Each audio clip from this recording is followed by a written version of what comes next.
All right, all right, all right. Welcome to the Tokyo Crypto Show. I am your host with the most, the king of hot dudes. I am Jonathan from Modern Life Dating. We're waiting for Charlie to show up. Sorry, I'm all bundled up. I was outside in the Tokyo snow, the Tokyo coldness. Oh, there he is. Charlie, we're live, buddy. We are live. Welcome to the show. Charlie is tuned in from Tokyo as well. Shit, we're But live. I didn't even know we were already live. Damn, you're yeah, I quick. just said fuck it. Let's just roll with it. I I didn't even like it. put the proper thumbnail up. Yeah, But no, it's all good. You yeah, didn't do the entry music, man. That's the entry music's where it's at. I can't do entry music with StreamYards. That's not good. I know, StreamYard, what the fuck are you up to? You got the green screen enabled there, Charlie. You look like you caught up with us in 2020. Getting there. 2020, the year of plenty, green screens and all. Hey, Bitcoin uses QR codes still. So sometimes, you got to go, analog, or you got to go a little bit, janky, but, from time to time, you can make it work. It's all good. Spice it up a little bit. I am a big fan of, it's funny. Let's talk about ways people use crypto. Let me ask you this. Do you ever just go to people's, like, when they're like, donate Bitcoin here? Do you ever like plug that address into the blockchain and see how much Bitcoin they've received? I do that all the time. I'm like, how much is this fucking fool making? And then it's always like 0.2. Not a lot of them. Yeah, well, I always try to look between like, okay, how smart is this motherfucker? Like, first of all, can I Not see? Smart. Well, yeah, usually. But I mean, sometimes it's like, okay, you can tell that there's not enough transactions that probably they know how to, make it a little bit murky. And then I'm like, touche. But when you could actually see like, okay, they have some, but they don't have many, then I'm like, okay, this guy doesn't really know what the hell he's doing. Oh, you mean like transactions, receiving donations and whatnot? Yeah, because you can make it, for example, I got here my Bread Wallet. Yep. With Bread Wallet, the kind of cool thing about, Bread Wallet, not only do you own R.I.P. Adam. do you not only actually have the Bitcoin, you actually own it where you don't on an exchange. Right. The good thing about Bread Wallet, in addition to that, is that it changes addresses automatically every time you try to receive a new transaction or every time you send a transaction. So it's very anonymous. So, for example, if I put my address as a tip on my YouTube. You use a dummy address. No, you just use one. Mm-hmm. And it's your actual Bread Wallet address. But the next time you make a transaction, it changes that address, but the old address still works.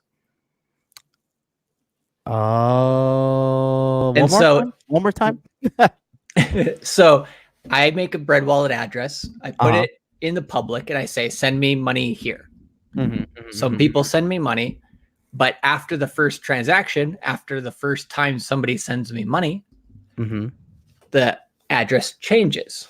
So if I give that address to new people, it will be different. But when do addresses automatically change? What is that all about? When did that happen? This is the best feature in crypto that has been over time taken out of most crypto exchanges or wallets, or it's a feature that's been taken out because as the United States government has become a little bit intense on KYC, know your customer, they require companies to not do this, right? So Binance and Bittrex, for example, are two large exchanges that used to always change your address every time you made a transaction. You could still use old addresses still linked to the same account, but if you put it on the block explorer, you can't explore it. You only find the one time somebody donated. The next time somebody donated, you have no clue. And so that's what I love about Bread Wallet, is that it still has that integrated with it because it's not based out of the US. And so it's not being forced to, go that direction. Whereas, for example, Binance, they also don't need to use the same address every time. They could change the address every time, which would lead to better, anonymity.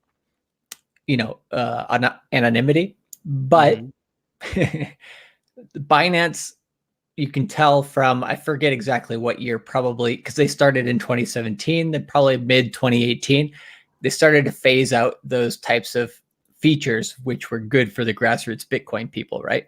They started to phase out, changing addresses each time, which is a best practice in Bitcoin. You never want to use the same address too many times. Why? But the reason why they started phasing that out is because they wanted the United States. Why would you? to Why would you after not? them. Sorry, why would you not want to use the same address multiple times? If every time I send you money via the same address, you can put it in the Block Explorer and see how much money I sent you, when and where and how, all the details, right? Because it's on the blockchain. But if I give you a new address every time, then maybe it goes to the same place, but nobody can track where exactly it comes from, how much I actually have, all that stuff. Because I knew as soon as I put in my tip area, my Bread Wallet address for donations, I knew somebody from my channel, because I teach people on my channel, about Bitcoin and cryptocurrency and how to look into it, how to get information. I knew as soon as I put that in the public, somebody, maybe one person, maybe 10 people, I don't know how many, but some people would try to put that in Block Explorer, see how much money I was getting on donations or whatever. But I knew by looking at the back end that wouldn't be possible with Bread Wallet. So that's why I used it. You sly. I was gonna call you tax dodger, but we all pay taxes here on the Tokyo Crypto Show. Hey, man. We pay extra taxes for the people who don't pay. Yeah, don't go that far. I do. Sure. So welcome to episode numero 44. Charlie, when are we having our 1 year anniversary party? February 13th, baby. We're gonna get drunk and eat pizza on stream. Or we're gonna get wasted, just like we used to do for all of our normal streams. Unfortunately, we can't go to the beach like we did. That was probably one of the best streams we ever did. We went to Red Lobster. Oh, I think you were manhandling some. I was some my hand. lobster. I pulled the fucking lobster out of the tank. I remember that. That was fucking hilarious. It was a good meal. Us ordering 2 full lobsters at 3:00 in the afternoon. After like what? Oh man, you were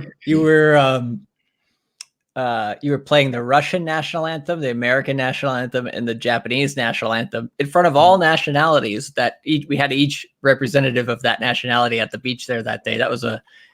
And Bitcoin was actually at the moon at that time, so we were living good. It was like 13,000 Bitcoin. We were fucking.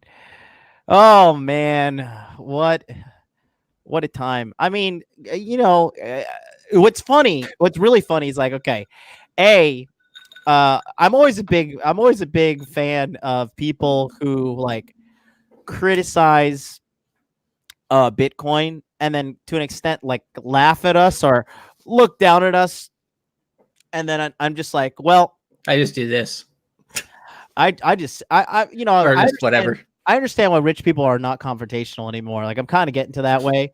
I'm just like, yep, you're smarter than me. You're better than me. You're richer than me. Looks like you got to get home. You got to wake up at 9 a.m. Got to be in that fucking cubicle. I'm going to go play with my fake internet money over here. Don't mind me. I'm just, well, maybe you should write a book and I can learn how to be like you. But you know how I am. Like when and it's always a real fucking dick to me, I really pull out the sarcasm and dig it in. So, well, and that's actually something that's, I don't know were you like that before you came to Japan? Because I'm kind of interested in that. Because what do you think? No, I was born this way. I was born an asshole. No. Because I don't see that as being an asshole. I see it as being very passive aggressive. Kind of. It's not the usual American route. Somebody from Florida, for example, would usually just overtly say what they think is kind of the stereotype, whereas like Minnesota is like half, where I'm from, is half Canadian in a way, in that, you know, it's very similar to Japan in the way that we communicate, because Polite. Yeah. yeah, it's not overt, it's not like direct, but it's at the same time, it's like that subtle jab. I mean, when somebody has the audacity to make a statement like that, I usually double down on it. Like, you know, these days, I was talking about with my buddy today. We're gonna get into this show, but we've got some questions coming in. Like, for example, a buddy today, he was like, you know, what do you? He's like, he asked me, he's like, what do you fucking do when like you're asked these questions and they're wanting you to lean a certain way. And he's talking about politically, right? Talking about pro-choice and all that shit. I was just like, bro, tell them what they want to hear. If she's pro-choice, be like, fuck yeah, murder that baby. That baby is a plague. Put that baby in a blender and hit frappe. I don't give a shit. Fuck that baby. I mean, if it gets to that point, and like the person is so ignorant that they want me to fucking just go down their belief system and like go down and just everything they want me to say, I'll just recite it to a T just to make them realize how fucking dumb they are. But at the end of the day, some people aren't that bright, you know. So some people would be like, "Oh, wow, I love Jonathan. He's such a great guy. He agreed with everything I said." Oh God, it's fucking hilarious. Yeah. So I like that route. That's a good way to go about it. I think that's very similar to Minnesota and Japan in that way. Mm-hmm. Is that passive aggressive, just being like, okay, if you get this, then at least you're not that retarded. Mm-hmm. Well, there is an abundance of ignorance out there, and that's why there's an abundance of opportunity for guys like us. Shall we? First of all, I'm just gonna go ahead and mark this right now as probably one of the greatest comments in our show history. Tony S. with the lobster live stream. Let's do it. Well, we gotta do it again. We gotta do it. You gotta pay this time. Well, we got $5 from KG just now. Fuck yeah, I'm rich. There you go. Got Conor McGregor talking shit. Every year's my fucking year. Shall we do some charts? Let's see. Simon Benson, what's up? Says you could pay for hookers with crypto. You can in Japan specifically. Simon is very, very crypto aware. Simon's a good guy. He's a very good man. Nigerian Dunn says MLD without the rope and glasses. Nani? Damn, that girl's got a big old ass. Nigerian Don, you like that? That's too much ass for me. That's a lot of booty. Yeah, it's not as bad as like some of the shit that you see twerking. Like, that's pretty decent. I'd go for that. A little cold MLD. Dude, Charlie knows my fucking hateful relationship with the cold. Yeah, he's a bit of a pussy, but you know, it's the same thing come August. I'm sweating balls when it's laugh at you. Like, look at this fucking pig sweating in the streets. I look terrible. It's pretty bad. You always walk around with your handkerchief flopping off your forehead. Hey man, I picked that up from the Japs. Facebook user says best way to buy best wallet. Is this Mark Zuckerberg? Who is Facebook user? You want to answer that? Best way to buy best wallet. Best way to buy. FBI has just entered this chat. Face to face, peer to peer. Well, not face. Doesn't have to be face to face, but peer to peer. Without an exchange, without any sort of third party, if you can do so. If you can't, second best way is a Bitcoin ATM, as long as you do your due diligence and do some shopping. Best wallet, I'll say 3. I will say, well, I forgot the first one. Second one I'll say is Wasabi Wallet. Mm-hmm. Wasabi Wallet's amazing. The only problem with Wasabi Wallet is because it's a known mixer, meaning that they obfuscate or make opaque who is sending what where, which is the best feature of it. Mm-hmm. But because that exists, some exchanges and some places that you can trade try to pick up on that, and so they prevent you from trading. So that's the only problem with Wasabi Wallet. The third best wallet, or next to Wasabi, would be Bread Wallet. Bread Wallet is actually pretty damn awesome. The only downside to Bread Wallet is when you're trying to buy crypto on Bread Wallet, I would buy it elsewhere. I would put my money on Bread Wallet for sure. And actually sending money on Bread Wallet, you can prioritize it so you can actually make the transaction go faster pretty seamlessly. So it has a lot of good stuff. But the only problem with it is that if you buy crypto on Bread Wallet, the fees are a little bit nuts. But the first one, what was that one? They are a little fucking hefty. I was looking at that the other, what's Yeah, going on with they me are. and my situation. I was like, God damn, I gotta pay $600 fucking dollars for fucking buying one Bitcoin. Yeah, and that shit's no bueno. What I would say is, no matter how much Bitcoin you're buying or no matter how little Bitcoin you're buying, I would not basically do a fee over $60 if you're paying more than $60 to get into crypto, or to get into a new position on Bitcoin. That's a pretty high fee. The one caveat I'll put on that is that sometimes the price is marked up, right? So for example, if the current price of Bitcoin is 8,600, you're paying 8,700 for the Bitcoin plus a $50 fee. I would say not great, but relatively normal. But I've heard some crazy shit, like people marking up the price of Bitcoin by $500 on an ATM, plus you get the extra fee on top of that, which is just nuts. But the first wallet that I was going to say was, can't remember the name of it actually. It was that, I'll have to think about it for a second, but it's that desktop wallet that we talked about. Electrum, that's the one that I was thinking. Ah, that's the one I used to use on my MacBook, yeah? Yeah, Electrum's solid, but it's only for, a few cryptocurrencies. So it's not like you could use it for everything, but for Bitcoin, it's really good. Yeah, that one is pretty good. I used to use Electrum for a while. Talking about, did we talk about this last week? How I lost my Bitcoin, then I found it. Did we talk about that? Well, I remember when you destroyed your phone, we talked about that quite a while back, but I don't think we talked about that specifically. I forgot. Do you remember the trade that I made in Hawaii? Oh, well, yeah, I remember me and you talking about that, but I don't remember us talking about that on the show. Yeah, man. Fucking crypto hot dude problems. I found 0.76 of a Bitcoin. Oh, I shouldn't have said that. Well, whatever. Did I immediately sold and paid all my taxes on?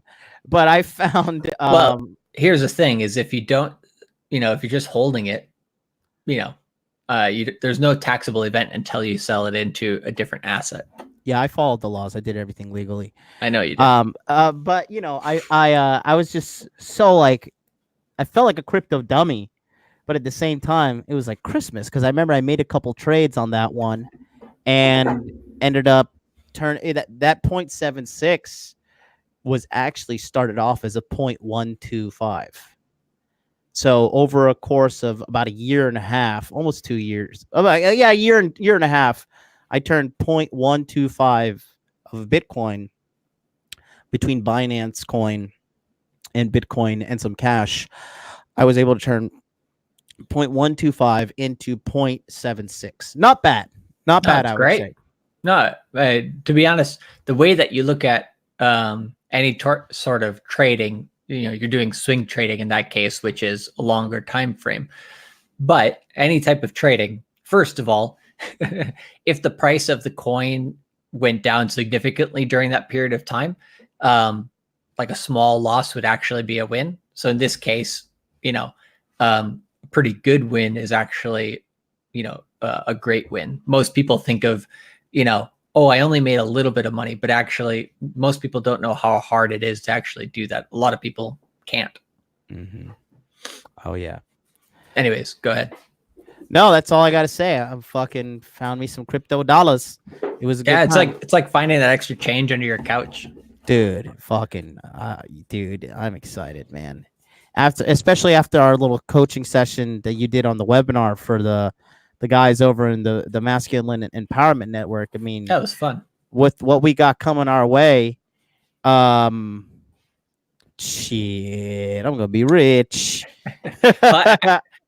I might do an episode of this on my show in the next week or so. One of the guys last night mentioned about doing a rollover IRA into Bitcoin, which I thought was pretty Yeah. interesting. Who was that? I forgot his name, but yeah, go ahead. Yeah, so I looked up all the information that they gave me because I believe it was Casey who put a link. He was like, oh, yeah, because the guy who mentioned it mentioned one person in particular called Jeff Van Drew based out of New York who does this as an attorney.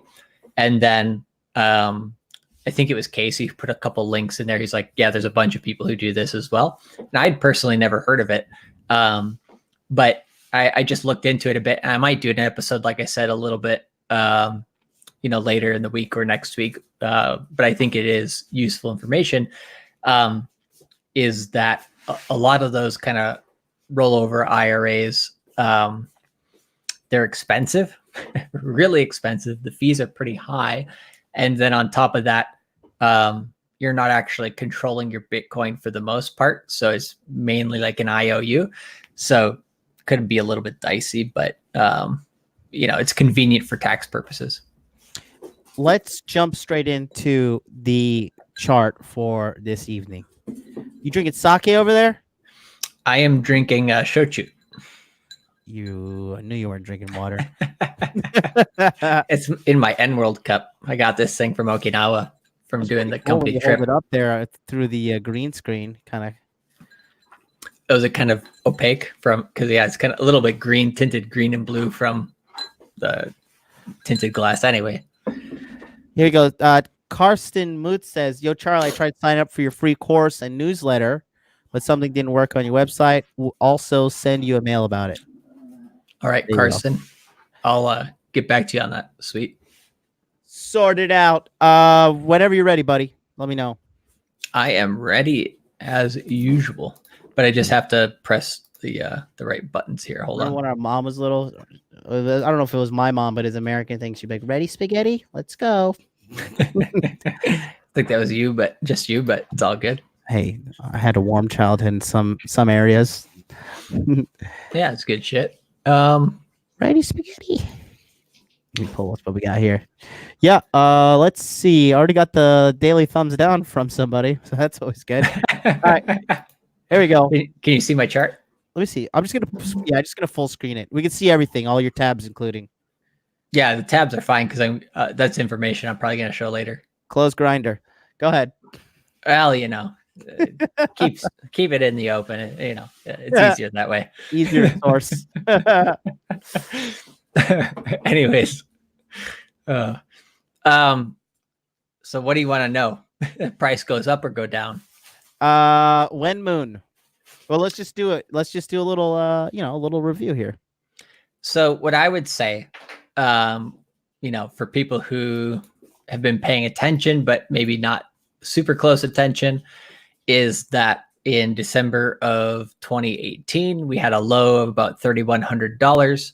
Here on the bottom, you can see December 16th, 2018. On the right side, you can see $3,161 as the low at that time. Mm-hmm. That is what we call the bottom of the last bear market. Then in April of 2019, we had this basically huge day here going from 4,100 to 5,000 and never looked back. So that whole thing for the first 6 months of last year was our beginning of a bull phase. Okay. Do you think it's like RIP 3K Bitcoin? We'll never see it again. Hell yeah. Dude, can you imagine? If I had a $3,000 Bitcoin right now, I would sell nils into fucking slavery into Indonesia. Too bad for him, but at least it's warmer down there. He's a white guy. We could get top coin for him. Well, it's warmer down there too. I mean, he's in Canada freezing his ass off, so I'm sure he'd appreciate that. Oh, God. Anyways. So, yeah, we got that move at the beginning of last year, which is a big, nice move up. And then we had this basically the last 6 months. So from the end of June until now of a downtrend. Now, if you were to look at a traditional stock market, right, you would say we are currently in a bear market. Why is that? Because if you go from the top in June of about 13,800 down towards where we hit back at the end of December of about 6,400, we have a 54% decline. So usually in a traditional market, anything more than a 30% decline is considered a bear market. So you could consider the last 6 months a bear market by traditional standards.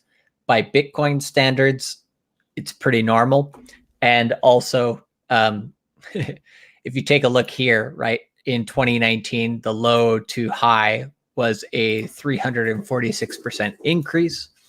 And how high are we currently from that low of 3,100, to the current price today? We're still up from that low in the end of 2018 till now, about 177%. So, Jesus Christ. You can't complain. I mean, it's better than any other market in the world. Is that Crypto Louis scratching around there? Yeah. He just got back from walking. He's a little bit hyped up. But he's having a good time. But yeah, so when you look at these percentages, people are so focused on the here and now and what's happening in the short term. They're like, oh shit, we're in a bear market. The price is terrible, blah, blah, blah, blah, blah.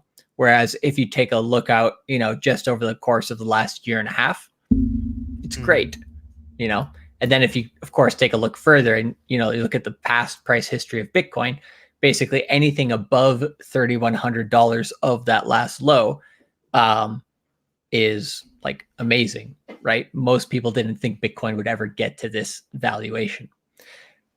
So where does that bring us? Okay, so that kind of brings us to a more logical or more level-headed view of where the current price of Bitcoin is at.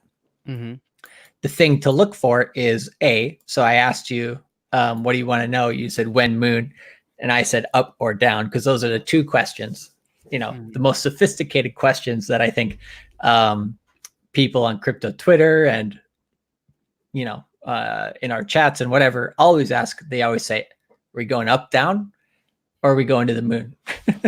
Can I buy one cryptocurrency coin and become a millionaire?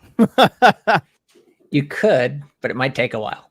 Well, no, you fucking can't. Let's just give it to these guys straight. Well, let me give you a situation. In the last 1 month, multiple coins have doubled to tripled in value.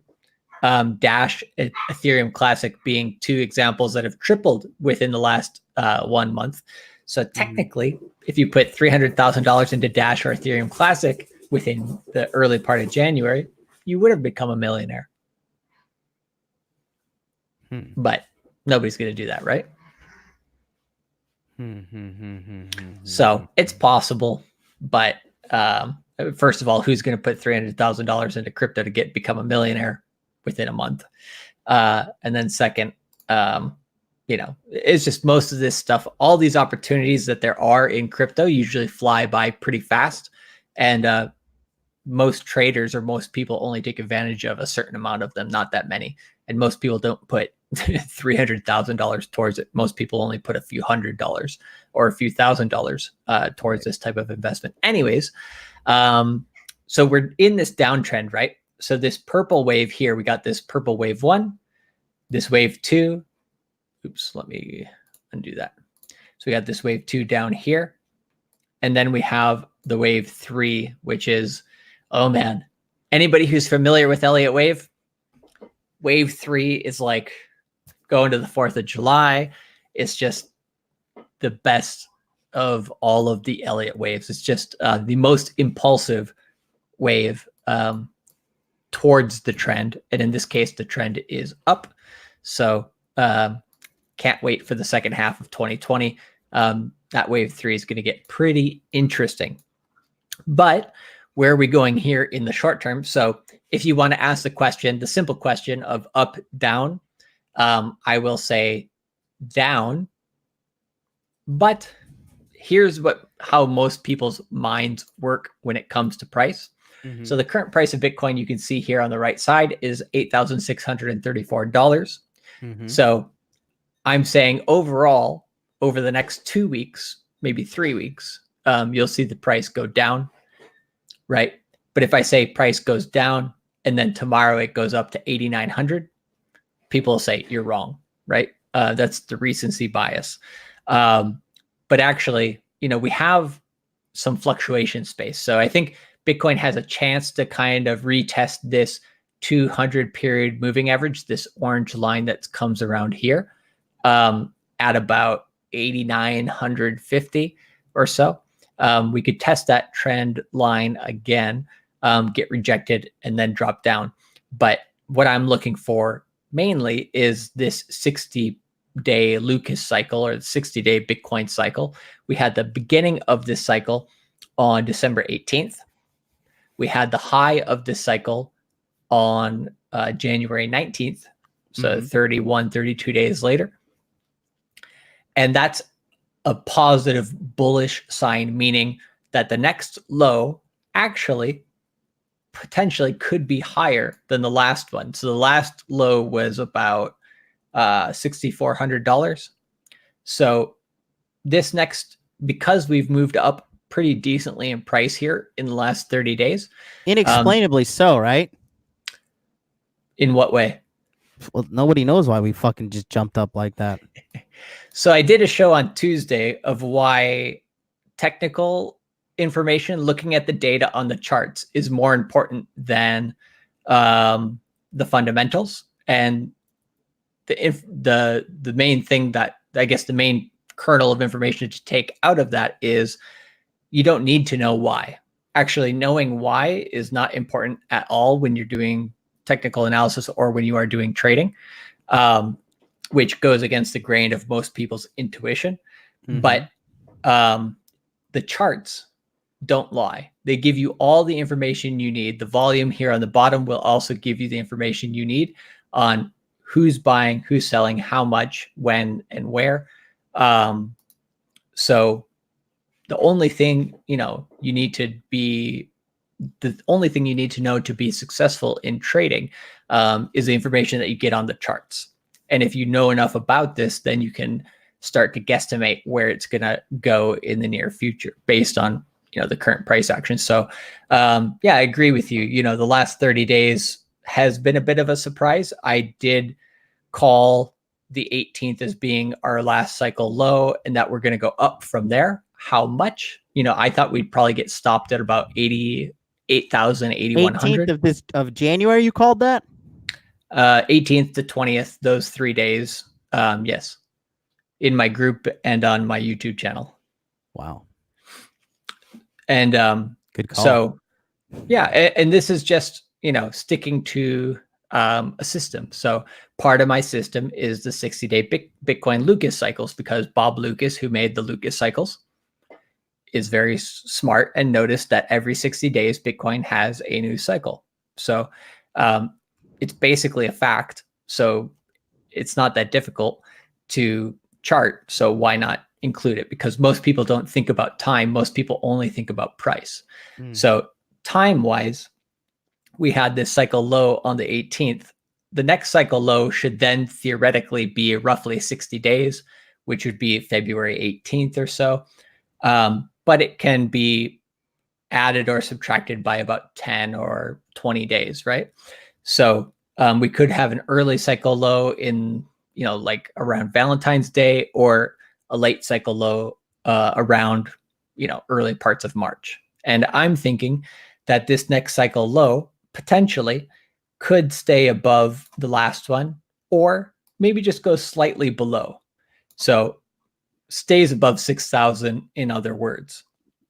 Whereas a lot of people previously had been calling for $5,000 Bitcoin.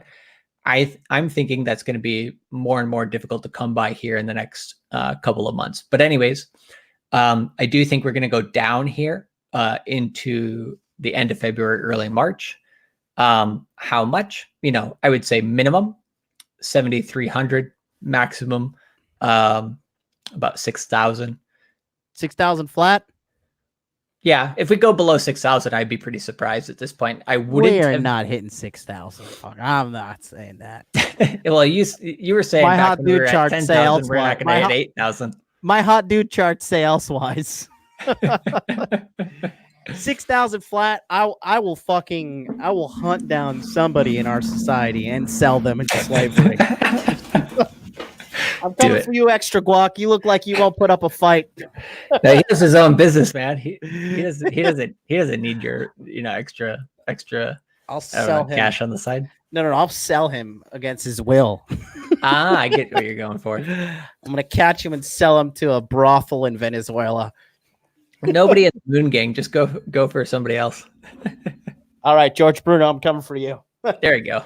I like that. Cutting haircut. You're gonna be cutting hair in fucking Kuala Lumpur next year. Oh, that's probably better than where he's currently at, actually. Supercuts? Yeah, probably. Yeah, dude, fuck it. I'd rather go to Kuala Lumpur than be at Supercuts. What city is he in? Or what state is he in? Some shithole. I don't know. Wherever losers congregate. I was gonna say Louisiana, but they just won the national title for college football, so Nah, Louisiana's good. We got some good folks down there. I like New Orleans, but I just hate the Saints. But the Vikings beat them, so we're all square now. So you think what? Okay, so let's talk about, because now we're approaching a low. What is the moving average on the 60-day moving average? What do you mean? Have we transitioned now into the 60-day moving average? In regard, you're saying that the low is coming based off of that. So not the moving average, the 60-day Bitcoin Lucas cycle. Okay. So meaning every 60 days. So basically, if you look at all these green arrows on my chart, they're roughly 60 days apart. So let's look at this one here, May 17th, 2019. The next cycle low, which was higher, quite a bit higher, came on July 17th, basically directly 60 days after, which is pretty rare. It usually doesn't happen exactly, on the 60-day number, but it did that time. And the low to begin with was 6,200, and the low that it came out with at the end of the cycle was 8,900, or almost 9,000. So that's a positive cycle because the top of the cycle was past the first 30 days. So basically it spent more time going up than it did going down, which is positive or relatively bullish. And I think this cycle high was on June 26th. So that's like a month and a half. So probably like 40 some days of the price going up, which is bullish. But what you'll notice in the 60-day cycles after that is the next one was from July 17th, 2019 to about the next one was August 29th. So about a month or so, or sorry. Yeah, that one was actually a super short cycle. So that one was actually just, about 40 some days. So about 20 days shorter than the normal cycle, which is rare. And the top within that also coming quickly, maybe from July 17th to the top being August 6th. So about 2.5 weeks. So about 17 or 18 days. So basically any times that these red arrows or these tops come within the first 30 days of the cycle, that means the price is still going to generally trend down. But what we got recently was this current cycle, right? The cycle high is on day 32, 33, meaning that it's after the first 30 days, meaning that when the price does come down, it doesn't have to make a new low below 6,400. It could still have maybe a slightly higher low. Like I said, minimum, I think we go down to 7,300, potentially lower. But I personally don't think we go below 6,000. And then I do believe that this is our finish of our wave 2 and that we start building up into the halving. And after the halving, it gets crazy. So you're predicting before February, we're going to see the lowest price potentially of the year? By the second week of March. Second week of March. Okay. So if you're looking to buy Bitcoin, I would say aim for Valentine's Day to a month after that. that would probably be a very good time to buy Bitcoin. I'm preparing to make my crypto move. Scott has a question. This is a tough one. Throw it up. It's up on the screen. Can you see it? Well, no, because I'm looking at my chart, but I got the live chat going on my phone. Yeah, I pulled it. I pulled it back up. I got rid of the chart. Okay, then I switched over to the. There we go. Okay. Why do you sell your Bitcoin? Yeah. How do you not how, not why, how? You already drunk? Hey now, don't start throwing accusations at me. I got a little bit of a buzz, but I'm all good. Okay. So how do you It's Wednesday night. So how do you sell your Bitcoin? Yeah. How did you buy it, Scott? So the easiest way to sell it is through the same exchange that you bought it. So if you bought it on Coinbase, Bittrex, Binance, KuCoin, P2P, there's an exchange called P2P, B2B, all sorts of different exchanges that you could have bought it on. You can sell it there. Or you can sell it to somebody in real life, right? You can go to a Bitcoin meetup. You can go to localbitcoins.com, actually sell it there. It's a little bit more risky because, well, it's like doing a cash transaction with somebody you don't know on Craigslist. We all know how secure that is. The other ways that you could do it is you could do it over the counter, but that would mean that you're probably selling over $20,000 of Bitcoin. Over the counter, what that means is that it's not on an exchange, so it doesn't affect the price of Bitcoin that much, but it's ways that basically people who have a shit ton of money can sell their Bitcoin without affecting the price. But I would say probably, and you can sell it to a Bitcoin ATM, right? You can go to a Bitcoin ATM, sell your Bitcoin. It'll spit you out however much cash you need or however much cash you have in Bitcoin at that time. So you can do a bunch of shit to sell it, but probably the easiest and most common method is just to sell it, on an exchange. Scott, I hope that was good for you. So Scott also said, so should I wait? Before we go to Greg B, Scott also said, should I wait the second week of March to buy? So what I said was Valentine's Day to the second week of March, right? That area would be a good time to buy based on the Lucas cycle. Now, does that mean you should wait till the end of that exactly to buy? No. It means within that month, dollar cost average in, maybe make 3 buying purchases between, Valentine's Day and the middle of March, right? Buy 3 separate times and then average out the price. Going all in at one particular time is not usually a great idea. Really? So let's say we have this move that's preparing for right now, right? Between Valentine's Day and International Blowjob Day, Steak and Blowjob Day, which is March 14th, White Day in Japan, right? Hell yeah. Are you saying like let's say somebody wanted to purchase several Bitcoin and they had to strategically position themselves to buy it between now and March? Would you be dollar? What am I fucking trying to say? Dollar cost averaging in right from now? Oh, for sure. Really? If it was a lot of money, I would do it maybe on a daily basis. But yeah, I would say, dollar cost averaging is usually the best way to go about it, because if you go all in at one price, you're emotionally tied to that price, right? So if the price of Bitcoin goes above that, you're really, really happy. If the price goes below it, you start freaking out. And people, their emotions of fear and greed usually don't treat them very well. So dollar cost averaging in takes away that part of the emotion. Okay. Or it can. Now, So let's talk about yeah. these new and interesting ways to use some cryptocurrency. What was Greg's question? Because you put that up. No, Greg just said going to fall in love with that cheap Valentine's Bitcoin.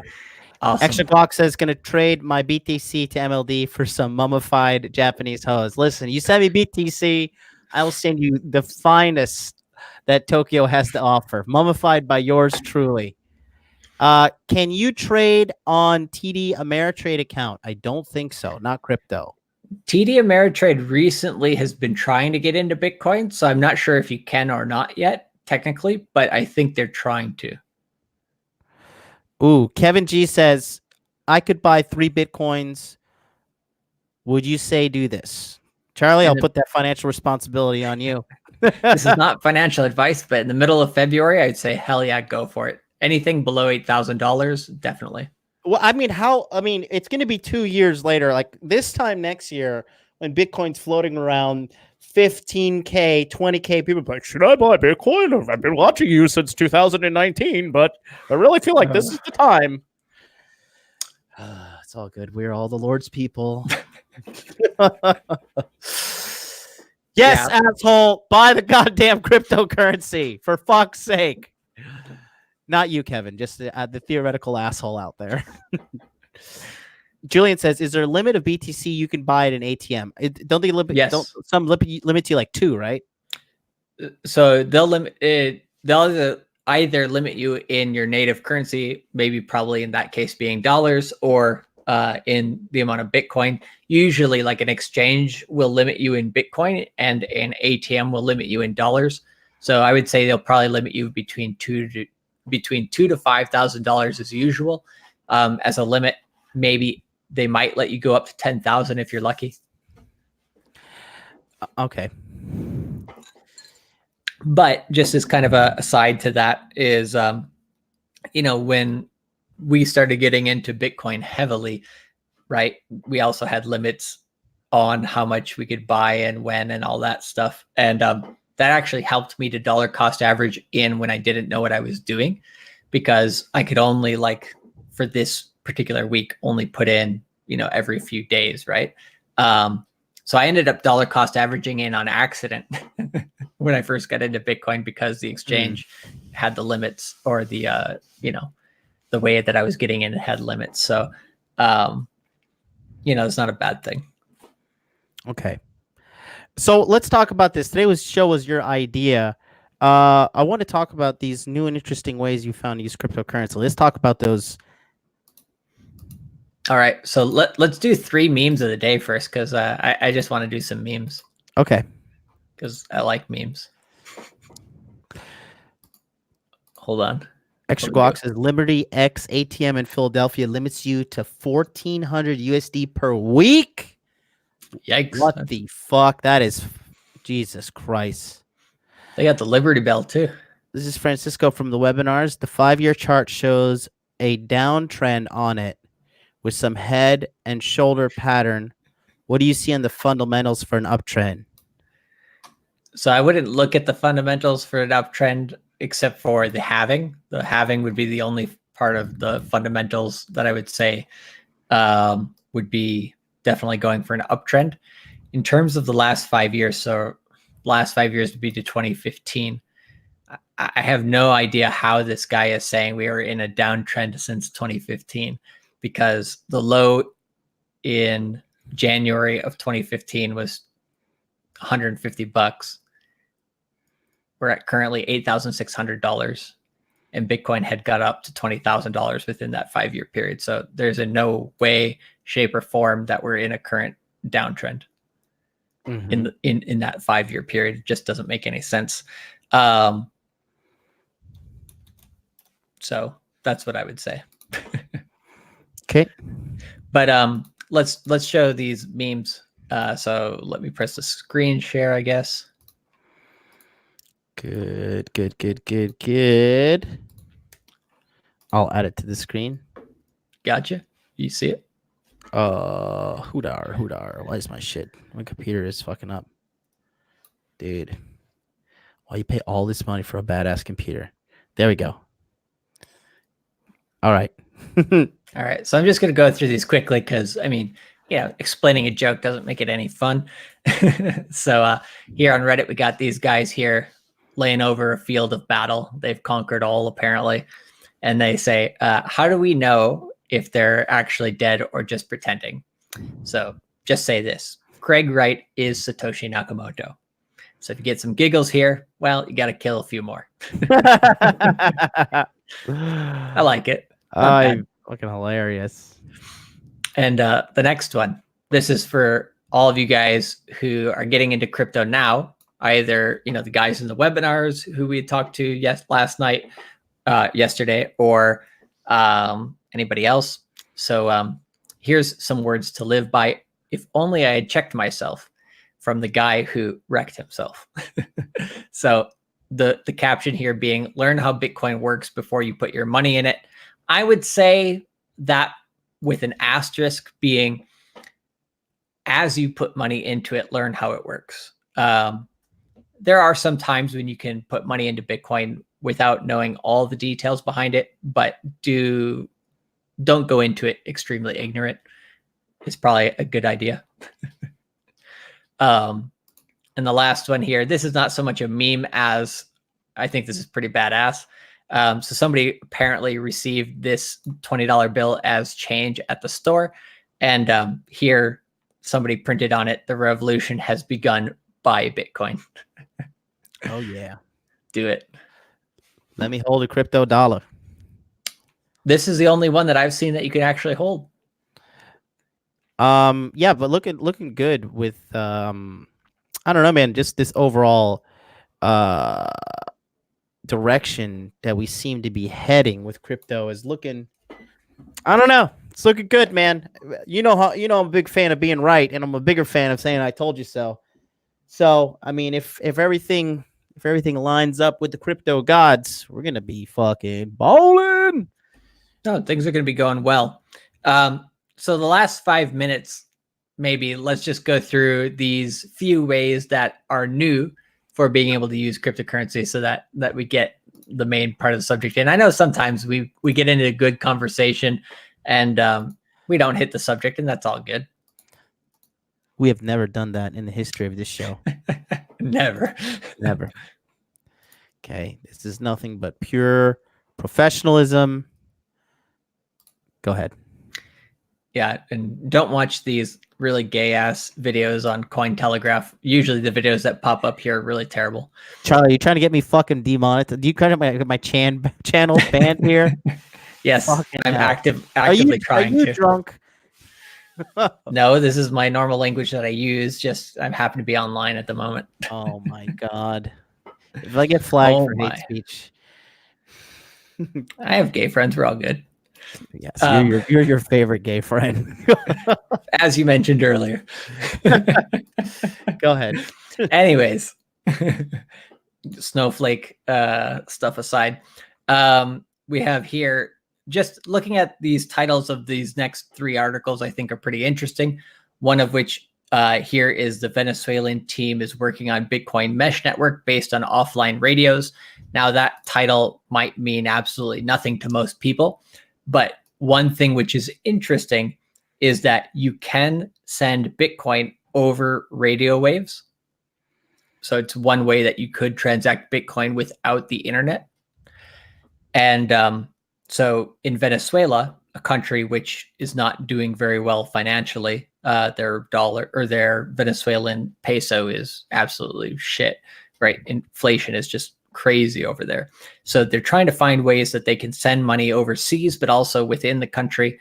And so what they're doing right now is one technology which is everywhere in Venezuela is radios. B, everybody needs a new way to send money within the borders, but also potentially overseas, which is Bitcoin.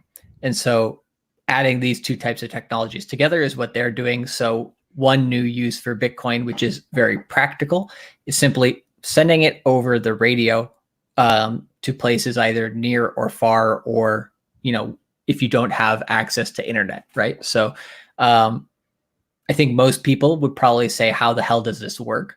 But the fact that it does is pretty amazing. So one simple way that basically Venezuelans in particular are saying, screw you to the Venezuelan government. We're going to send our money any way we want to. But then B, this is true for any other economy that is struggling globally, right? Greece had some struggles, earlier in this century. Also, Italy is not doing very well recently. There's a lot of these countries that will need this type of technology in the 21st century. Mm-hmm. So it might not sound like much, but it's actually one of the most useful use cases for Bitcoin that's actually practical. Another one here is, and actually these articles, what you can do is you can just Google these headlines and then find these articles and read them yourself.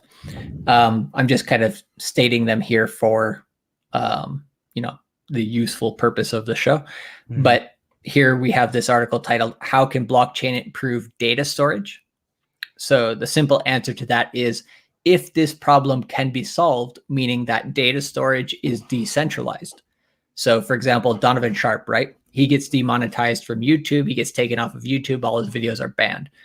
Luckily, he has Patreon, right? He has a backup source. Probably he bought some, extra data drives on his computer. So he actually has most of his videos on his computer, but he does have it all backed up. Exactly. And so people who don't like what he says, he can say, fuck you, I have the internet. I can still say what I want to say. But with decentralized data storage, this will only make that type of, ability, I guess, better. Meaning that, for example, what if YouTube was decentralized? So we have enough data storage that is on a blockchain or decentralized or not under a central authority's control.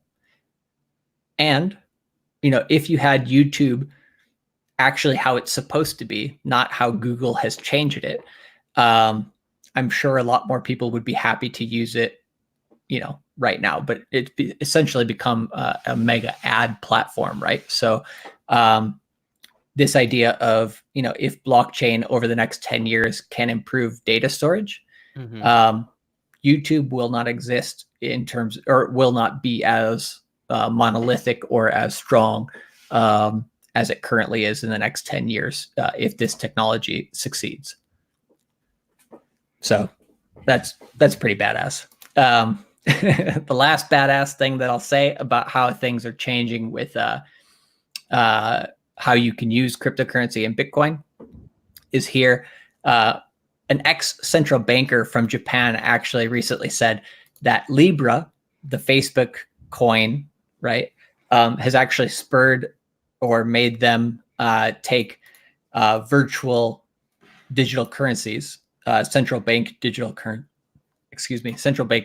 currencies more seriously, right? Mm-hmm. So a year ago, if you were to say to any government, if you were to say to Russia, to China, to America, your currency will have to be digital, and it will have to be in a form of cryptocurrency within the next 10 years. Otherwise, you will become somewhat irrelevant or not as useful. They will laugh in your face. A few of them may a year ago had a hint at that, but now, after the last 1 year, Libra tried to come out. A lot of these private corporations tried to basically start taking control of money. China and 53 other countries are now coming out with central bank digital currencies. So basically their native currency, but in digital form. So this is huge. In the next 10 years, this will probably be the thing that I would say people probably, when they heard about it, thought nothing about it. And then 10 years from now, it affects their daily life almost continuously. So, Japan is starting to look into central bank digital currencies. China is already making one. 53 other countries are actively making them. And about, I don't know how many other more are researching into them, but in the next 10 years, I would say a large majority of countries will have a digital currency aka cryptocurrency, for their native currency. What's up with Libra? Is Libra on ice? Libra's dead as fuck. So it's, I mean, we called it, right? We had a few episodes about Libra in June, July, August, around that time. I think our best reaction was when Rich asked us, what do we think about it? And we just started laughing. Yeah, you should probably make that into a short video. That'd be pretty fun. But yeah, we were 100% right that Libra is toast.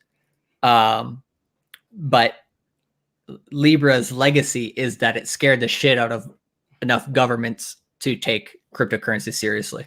Definitely. That's without a shadow of a doubt. Yeah. And so that's pretty interesting. The last thing that I will say is this link here. I would actually recommend people to watch this video. I watched this video, I don't know how long ago. It was quite a while ago. Here, I got it on the big screen. You got it? But yeah, your screen's showing right now. What do you mean? We're sharing your screen. We were. Okay. I just took it off because it showed me the infinity window. Yeah, I just threw you the YouTube link in the private chat. What do you want me to do? Bring it up? Throw that in the YouTube chat, in the live chat.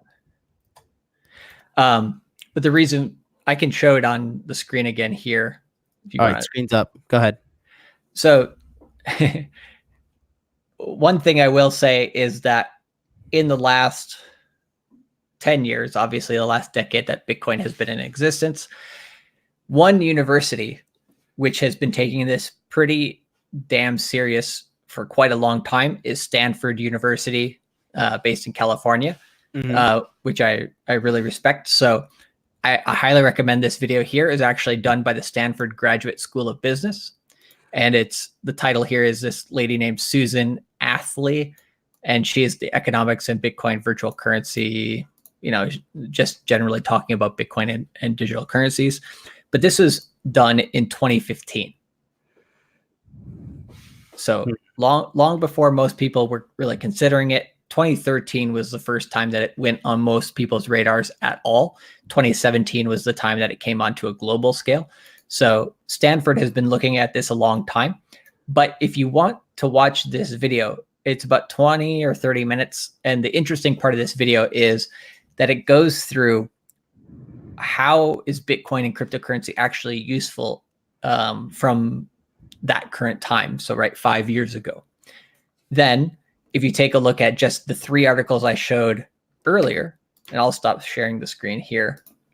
But if you just look at the 3 articles I showed earlier, you can see in that video, one of the only use cases for cryptocurrency at that time was basically Western Union, international transactions, right? And most people, the only use they had for cryptocurrency was if they lived abroad, they could send it to other people, without, needing to go through the banks or needing to get approval from the banks or not needing to wait for time. So if you watch that video, you can see some of the early things which Stanford and other people were thinking about Bitcoin and cryptocurrency. But now you see these news articles on a weekly or monthly basis about new ways that countries, companies, and normal people are using Bitcoin and cryptocurrency. So 2020 to 2030 is going to be fucking amazing in terms of how many new ways people are going to start using cryptocurrency. And like I said before, the national digital currencies are probably the one way that people will start using them without actually understanding that they are using cryptocurrency, because they'll think, oh, I'm just using the dollar, but it's a digital dollar, which is the same as what I use in my current debit card or credit card. Well, yes, that's kind of similar, but Xavier said something pretty fucking profound here in the chat, and he's one of our guy who actually works in the blockchain industry. He says, you want to think as to how blockchain will change the world, think of it as the value superhighway. In the same way, the web is the information superhighway. He continues, with the web, every info that can be digitized will be digitized. With the blockchain, every value that can be digitized will be digitized. That is profound as fuck right there. That's mic drop. That's mic drop moment. No, I love it. I love it because, that's the one thing which from the early internet, we haven't been able to actually do. This is a little bit of an off tangent, but I'll mention it here in a second. But the one thing that which I want to mention to that is we haven't actually had pure freedom of speech, pure freedom of movement on the internet as we think we have over the last 20 years, right? So that digitizing everything and decentralizing as much of it as we can, like Xavier just said, if we can do that, that will increase the freedom of and knowledge base of more people in the world than you can even imagine. Yeah, no, like I said, just I'm excited. This is the year. Yeah, let me share this before we finish up. I got to share something that you're just gonna do it. See you later, folks. Go ahead. This will get you going. Hurry up! I gotta go. Donovan Sharp's coming over the webinar. Yeah, whatever. Shithead. So this will fucking piss you off, if anything, and just tell you why we need decentralized digital assets more than anything, which is basically recently Apple, in the last 2 years, they've been asked by the FBI 1 million times to solve different cases, right? Based on, hacking into the information within the phone. Apple, being a somewhat, a company with maybe a few shreds of morals still left, said, actually, we should allow our customers to encrypt all their information. And so the keyword here being encryption, being very important. If you can actually encrypt your information on your Apple device, then even the FBI will have a hard time getting at it. So they were actually going to make this possible. But then because the FBI complained, basically it said, okay, screw the customers. We're just going to let anybody and everybody be able to hack our phones. God. So this is the difference between, from let's say 1970 to 1990, right? We had the first wave of technology of the personal computer was basically it, and Apple and Microsoft were in charge of that. And these assholes, they made their money. They're centralized companies. They just want to still exist and make their money, continue making their money. Then we had the internet, and the internet allowed us some freedom, but actually a lot of people probably just in the last, I don't know how many years, maybe the last 5 years, have finally realized, oh, Amazon is tracking all my data. Facebook is tracking all my data. And the NSA is tracking all my data. The FBI is tracking all my data. The CIA is tracking all my data. China is fucking tracking my data. Holy shit. Russia. Maybe I should do something about it, right? Yep. And then we get to this next phase of the internet, Web 3.0, with everything decentralized. Is going to allow you to encrypt more of your information, basically make it harder for anybody else to find your information, but also make you in charge of your data and actually get paid for it through digital currencies. So all these things happening over the next 10 years are going to be pretty amazing with the way that Bitcoin digital currencies are going. But I think Xavier said it pretty well. Yeah, I think, I think, like I said, I think slowly but surely, as Roll likes to say, the old order of doing things is dying. It's dying at a rapid rate, but the knowledge of these people, these days you can have like a small business, and at the click of your fucking keyboard, you can make $250,000. Fucking working 1 or 2 hours a day if you play your cards right.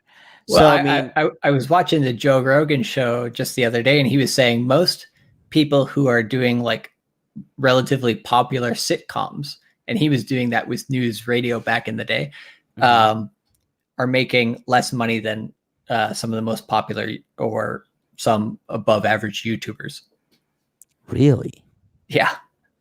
Like PewDiePie was like, well, PewDiePie doesn't count. He's fucking. But he was top 10, but he was not even top 5 actually in terms of YouTubers who made money.